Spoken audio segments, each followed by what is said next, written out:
Hello, so we're going to be talking about key features of functions. There are several key features, so we're just going to pick a couple of them to work on for this self-check. For the first two examples, we're going to talk about all points of relative extrema, which that's just a fancy way of saying minimums and maximums. And then we're also going to approximate the open intervals where the function is increasing and decreasing.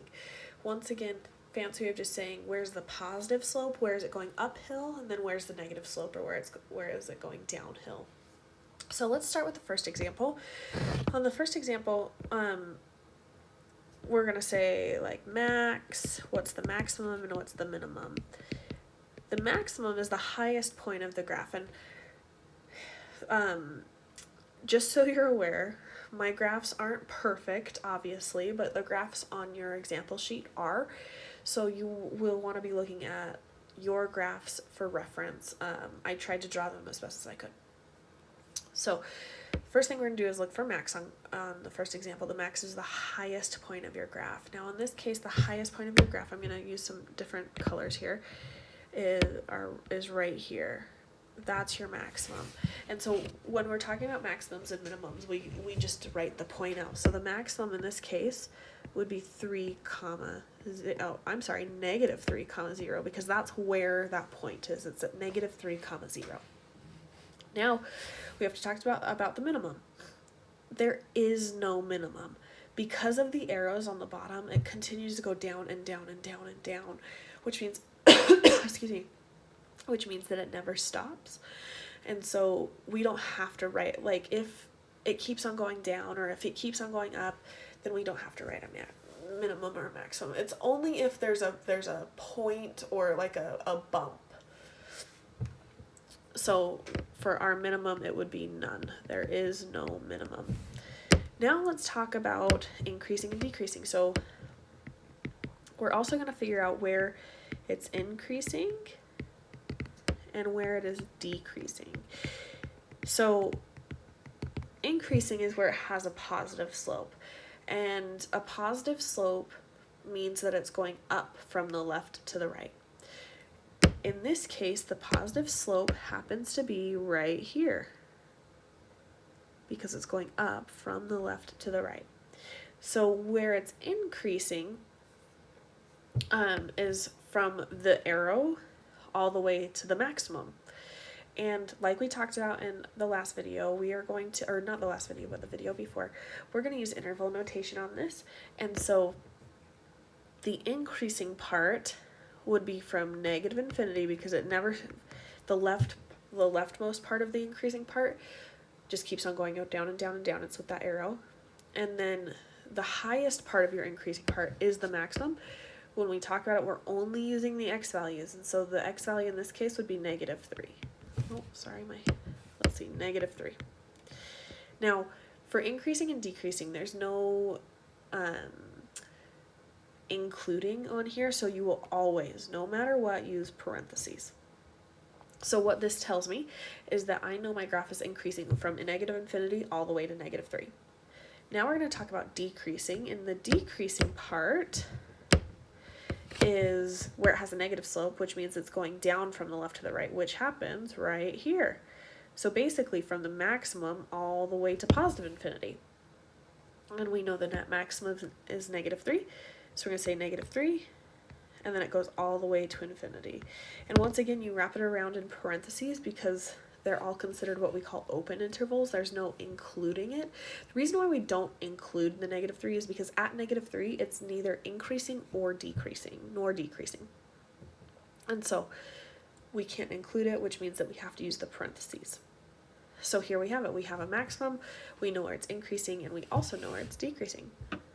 Let's try another example. So in this example, we have more a graph that kind of looks like a W. So we're going to start with our maximum and minimum. And even though we have arrows in this case, we're looking for kind of like bumps in the road. And so this point right here would be considered our maximum. Even though it goes above that with the arrows, we're looking at kind of like, what if we couldn't say infinity, what could we say? If there's any sort of highest point without the arrows. That would be our maximum. So when we're writing maximum and minimum, we just write the points. In this case, that point is -3, or I'm sorry, 0, -3. Then in this, for this graph, we also have minimums. The minimums, let me use a different color, are right here and right here. Both of those are considered minimums because they both hit the lowest point. So if you have multiple things that hit a low point, then they're both considered minimums. So we just write the points down on this. It would be -1, -4, and 1, -4. So both of those are considered minimums. Okay, now let's talk about increasing and decreasing. I'm going to just say increasing, decreasing. Once again, when we're talking about increasing, we're looking for positive slopes. Now, you have two portions that are positive. You have this portion right here. This part is increasing, and then this part is also increasing. Right there. So that when you have two portions, you still set it up the same way. You're just going to have two sets of parentheses. So the first part, you start with the very left point, which is that first minimum. Remember, we're only using the x value, so it'd be from -1 to the maximum point, which would be 0. So I'm saying that from where x is equal to -1 to where x is equal to 0, it's increasing. And then we also know it's increasing on the very right side from the second minimum all the way to infinity. And the second minimum is 1, and then we can say that it's increasing to infinity because of the arrow.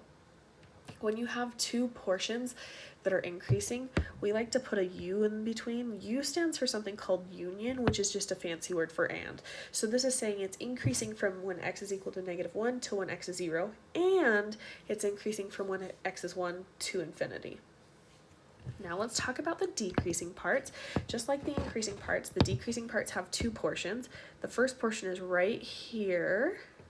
So from the very left part of the graph to the first minimum. And then the second part is right here from the maximum to the second minimum.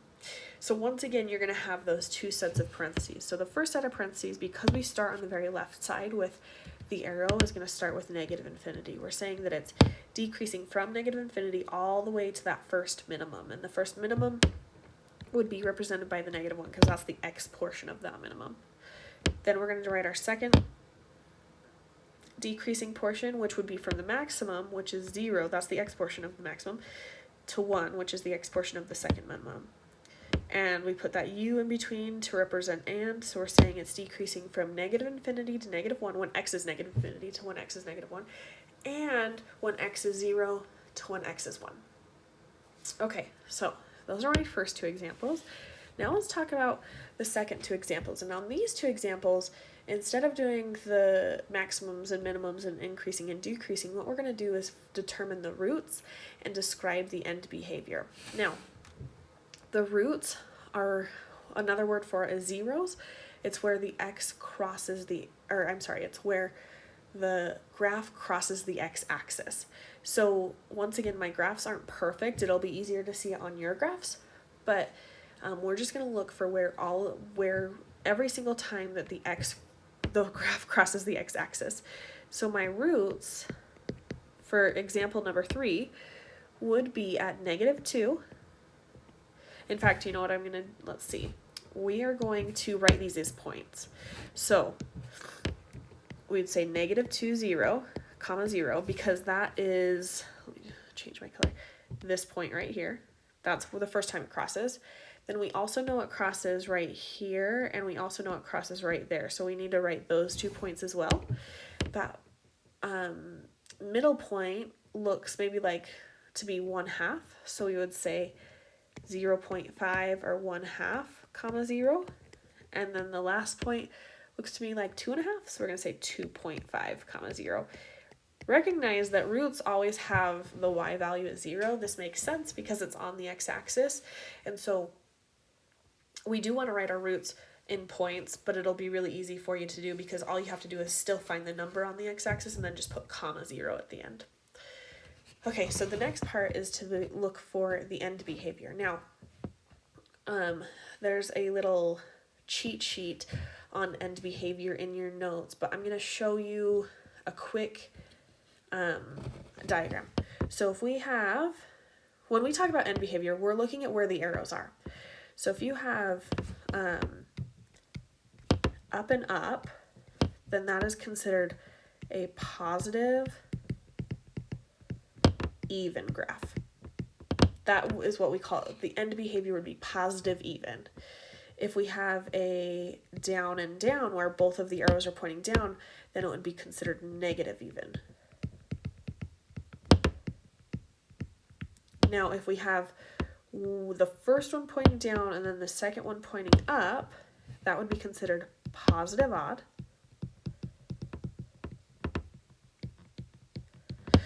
And then if we have the first one pointing up and the second one pointing down, that would be negative odd.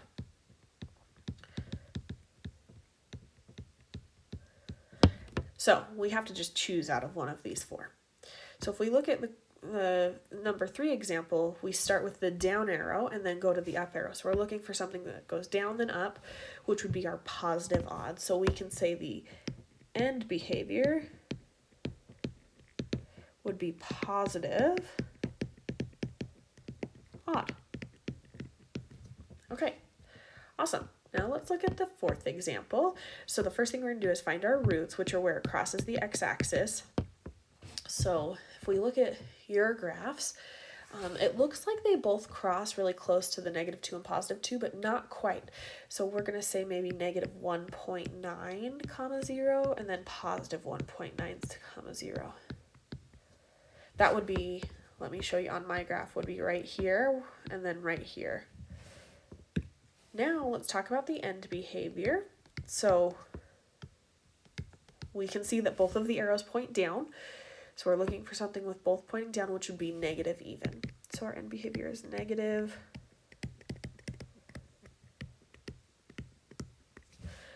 And that is how we find a couple of key features of graphs.